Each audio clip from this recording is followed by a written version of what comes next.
Assalamualaikum. Salam selamat dan sejahtera, saling mendoakan di antara kita. Jawablah, jawablah. Waalaikumsalam. Assalamualaikum warahmatullahi wabarakatuh.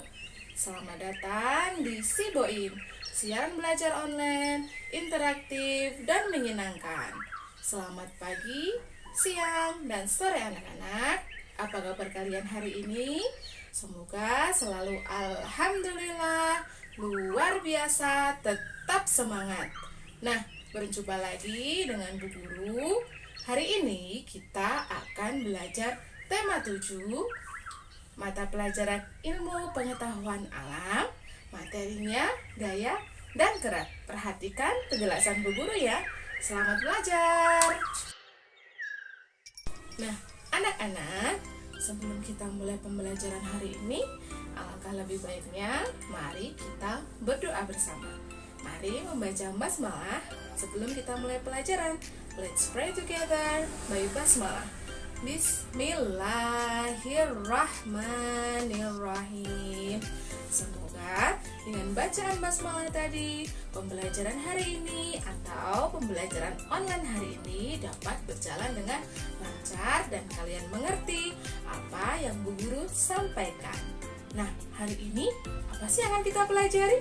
Nah, perhatikan KD yang akan kita pelajari hari ini. Nih, ada di sini. Perhatikan ya. Nah, anak-anak, hari ini kita akan belajar mengenai gaya. Apa saja yang akan kita pelajari hari ini? Yang pertama, pengertian gaya. Yang kedua, macam-macam gaya. Dan yang ketiga, sifat-sifat gaya. Langsung saja kita masuk ke materi yang pertama, yaitu pengertian gaya. Nah, anak-anak, apakah kalian pernah bermain sepak bola atau menonton pertandingan sepak bola? Coba kalian perhatikan bolanya. Bola dapat bergerak ke sana, kemari. Karena apa? Ada yang tahu? Apa sih yang menyebabkan bola dapat bergerak? Nah, bola dapat bergerak karena diberi gaya. Jadi, ada yang tahu apa itu gaya? Tapi bukan gaya selfie ya, bukan, berbeda. Jadi, gaya dalam IPA itu tidak sama dengan gaya yang kita ketahui dalam kehidupan sehari-hari. Gaya dalam IPA adalah sebuah tindakan, dorongan atau tarikan terhadap suatu benda sehingga benda tersebut dapat bergerak.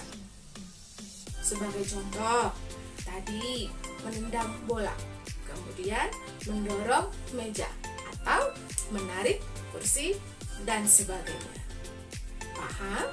Jadi, apabila kita melakukan dorongan atau tarikan terhadap suatu benda, berarti kita telah melakukan gaya terhadap benda tersebut.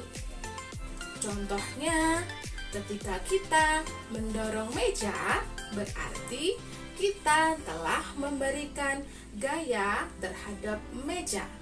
Jadi, meja dapat bergerak.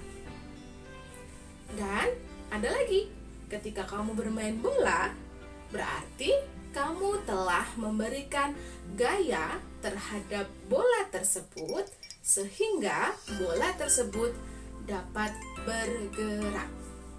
Paham? Jadi, gaya itu berupa dorongan atau tarikan. Diingat-ingat ya, Bu Sofa ulangi.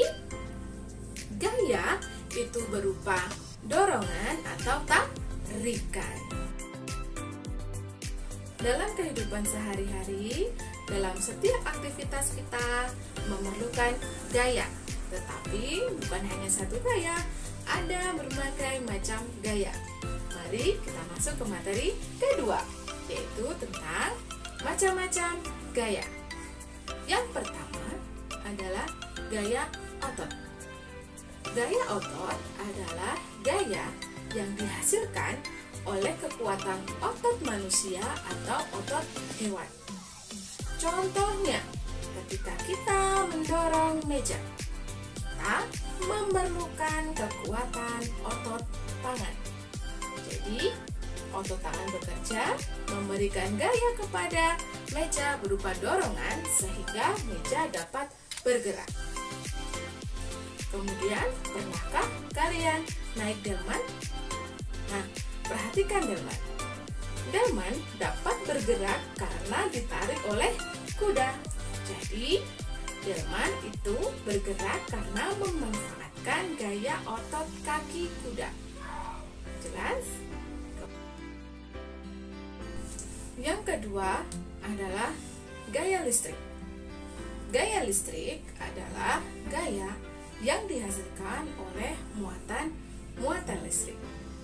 Nah, untuk mengamati gaya listrik, kita dapat melakukan percobaan. Kita dapat melakukan percobaan menggunakan alat sederhana. Contohnya, kita menggunakan sisir, kemudian menggunakan potongan-potongan kertas kecil-kecil. Nah, mari kita coba percobaan sederhana kita. Pertama, kita gosokkan sisir ke rambut kita. Jika sudah, kita dekatkan sisir ke potongan-potongan kertas. Perhatikan. Nah, perhatikan kertasnya akan menempel seperti ini. Nah, ini membuktikan bahwa sisir ini terdapat gaya listrik. Potongan-potongan kertas tadi dapat bergerak ke atas atau menuju sisir dan menempel di sisir karena sisir terdapat gaya listrik. Gaya listrik yang terdapat di sisir tersebut adalah listrik statis atau listrik yang tidak mengalir. Kalau listrik yang kita gunakan sehari-hari untuk menyalakan lampu, menyalakan televisi, menyalakan kipas angin, itu adalah listrik dinamis atau listrik yang mengalir. Macam gaya yang ketiga adalah gaya gravitasi. Gaya gravitasi adalah gaya tarik yang disebabkan oleh bumi terhadap suatu benda. Contohnya, pernahkah kalian melempar bola ke atas? Lalu, apa yang akan terjadi dengan bola tersebut? Bola tersebut akan kembali turun ke bawah. Nah, hal tersebut dikarenakan bola dipengaruhi gaya gravitasi bumi, sehingga bola akan jatuh kembali ke bawah atau ke bumi. Salah satu fungsi dari gaya gravitasi adalah menjaga posisi benda-benda yang ada di bumi tetap di tempatnya. Coba bayangkan, kalau tidak ada gaya gravitasi, benda-benda yang ada di bumi akan melayang di udara, akan saling bertabrakan dan akan terjadi kekacauan. Nah, itu salah satu fungsi dari gaya gravitasi.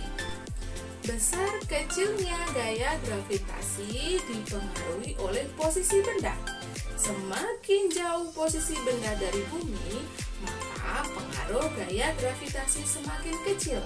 Semakin dekat benda dengan bumi, maka pengaruh gaya gravitasi semakin besar. Kemudian, macam gaya yang keempat, yaitu gaya magnet. Gaya magnet adalah gaya tarik atau gaya tolak yang disebabkan oleh energi magnet. Nah, magnet ini dapat menarik benda-benda yang terbuat dari besi dan baja. Magnet memiliki sifat-sifat khusus. Yang pertama, magnet memiliki dua kutub yang berbeda. yaitu kutub utara dan kutub selatan. Apabila ada dua magnet dan ujung-ujungnya didekatkan, kutub yang memiliki atau tidak senama akan tarik-menarik. Contohnya, kutub utara jika didekatkan dengan kutub selatan maka akan tarik-menarik. Begitu juga sebaliknya, apabila kutub selatan didekatkan dengan kutub utara maka akan tarik-menarik. Tetapi jika kutubnya senama maka akan tolak-menolak. Apabila kutub utara didekatkan dengan kutub utara maka akan tolak-menolak. Demikian juga apabila kutub selatan didekatkan dengan kutub selatan juga akan tolak-menolak. Yang kedua, magnet hanya bisa menarik benda-benda dari logam seperti besi, baja, nikel, dan kobalt. Tetapi ada juga logam yang tidak dapat ditarik magnet seperti emas, sen, dan bismut. Kemudian yang ketiga, sifat magnet adalah energi magnet atau kekuatan magnet yang terbesar itu terletak pada ujung-ujung magnet. Semakin dekat suatu benda dengan ujung magnet, maka pengaruh energi magnetnya semakin besar. Semakin jauh benda dari ujung magnetnya, maka pengaruh energi magnetnya semakin kecil. Paham? Kita lanjutkan. Jenis gaya yang kelima adalah gaya pegas. Gaya pegas adalah gaya yang dihasilkan dari suatu benda yang dapat direnggangkan atau dapat dimampatkan. Gaya pegas itu timbul dari benda-benda yang memiliki sifat elastis atau bisa direnggangkan dan bisa dimampatkan. Nah, dari sifat elastis tersebut akan menimbulkan gaya pada suatu benda. Sebagai contoh, apakah kalian pernah melihat busur panah? Nah, busur panah itu memanfaatkan gaya pegas. Dalam karet gelang juga memiliki gaya pegas. Mari kita melakukan percobaan sederhana untuk membuktikan apakah gaya pegas dapat menimbulkan gaya. Yang kita butuhkan adalah karet gelang dan sebuah kertas. Caranya, kita letakkan karet gelang di ibu jari kita dan jari telunjuk kita. Kemudian kita lipat ke atas seperti ini, kemudian kita letakkan di antara ini. Kita tarik, kita elastiskan karet gelang, kemudian kita lepaskan. Kita ulangi.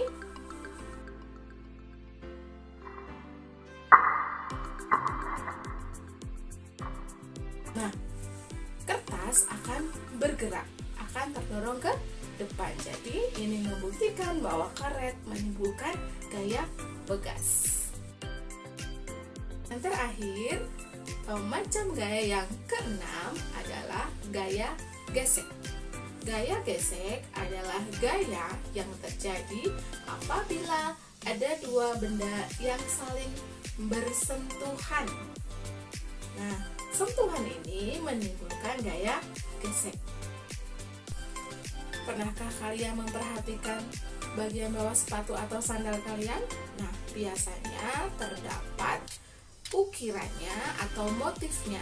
Nah, hal tersebut dikarenakan karena agar memperbesar gaya gesek antara sandal atau sepatu dengan lantai yang kita pijak. Nah, jika kita melewati lantai yang licin, maka fungsi dari motif di sandal kita itu akan memperbesar gaya gesek sehingga kita tidak mudah tergelincir. Ketika kita mengerem juga itu memanfaatkan gaya gesek antara ban sepeda dan jalan. Jelas? Nah, itulah 6 jenis macam gaya. Kemudian selanjutnya kita masuk materi ketiga, yaitu sifat-sifat gaya. Sifat gaya yang pertama gaya dapat menggerakkan benda diam. Sebagai contoh, meja itu adalah benda mati yang tidak dapat bergerak dan dia diam.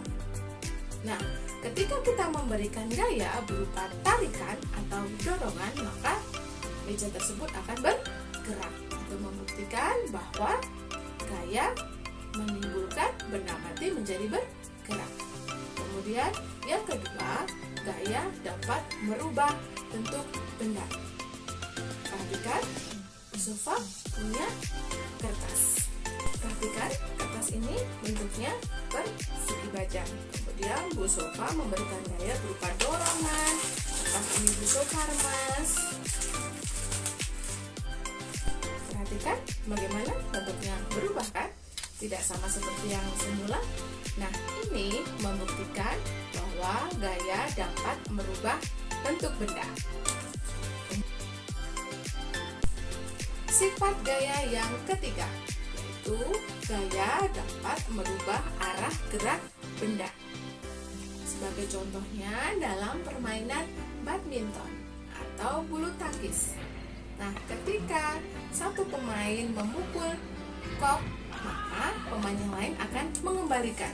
Nah, pertama arah kok adalah ke kanan, kemudian dari arah lawan dipukul ke arah kiri. Makanya itu membuktikan bahwa gaya dapat merubah arah gerak benda. Kemudian yang keempat, gaya dapat menyebabkan benda bergerak menjadi diam. Contohnya ketika kita mengerem sepeda, mengerem mobil, atau mengerem sepeda motor. Atau ketika kamu mendorong sebuah meja, kemudian ada teman di sebelah sana juga mendorong ke arah yang berlawanan, maka meja juga akan diam atau berhenti bergerak karena diberi gaya dari arah yang berlawanan. Jelas? Nah, anak-anak, pembelajaran hari ini telah Bu Sulfa sampaikan dari pengertian gaya, yaitu tadi berupa tarikan dan dorongan, macam-macam gaya, yaitu ada gaya otot, gaya listrik, gaya gravitasi, gaya magnet, gaya pegas, dan gaya gesek. Kemudian sifat-sifat gaya ada 4, yaitu gaya dapat merubah benda diam menjadi bergerak, merubah bentuk benda, mengubah arah gerak benda, dan mengubah benda bergerak menjadi diam. Cukup sekian materi yang dapat Bu Guru sampaikan. Silahkan kalian buka lagi materinya di buku kalian di rumah, atau kalian ulangi lagi penjelasan dari Bu Guru, kemudian catat hal-hal yang penting, ya. Oke, nah Bu Sulfa akhiri untuk pembelajaran hari ini. Tetap semangat belajar dimanapun, kapanpun, kalian luar biasa. Pergi ke pasar membeli durian, pasar dibuka di perempatan. Terima kasih saya haturkan. Sampai jumpa di lain kesempatan. Wassalamualaikum warahmatullahi wabarakatuh.